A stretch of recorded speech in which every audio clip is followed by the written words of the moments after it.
রাখবেন, এবারে মানুষকে সবচেয়ে বিজেপি জ্বালিয়েছে। নোটবন্দিতে আপনারা লাইন দিয়েছেন, সব টাকা জমা নিয়ে নিয়েছে, ব্ল্যাক মানি কিন্তু ফিরে আসেনি। আপনারা লাইন দিয়েছেন আধার কার্ড করবার জন্য, 1000 টাকা করে পকেট থেকে টাকা দিয়েছেন, 4টে করে ফটো তুলেছেন, আর এখন বলছে আধার কার্ড থাকলে ভোট হবে না। বলছে নো পাপা, তাহলে আধার কার্ড করলেন কেন? টাকা ফেরত দিন। জনগণের টাকার কি কোনো মূল্য নেই? এখন কিসের জন্য ইয়েস পাপা?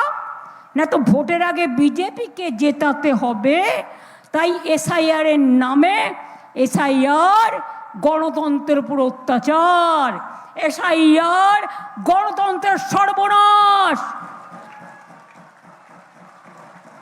আগে ছিল নোটবন্দি, এখন মানুষকে করছে ভোটবন্দি, এরপরে করবে ঘরবন্দি, তারপরে করবে জেলবন্দি, আর তারপরে লুটে পুটে খাও আর মানুষকে তাড়াও।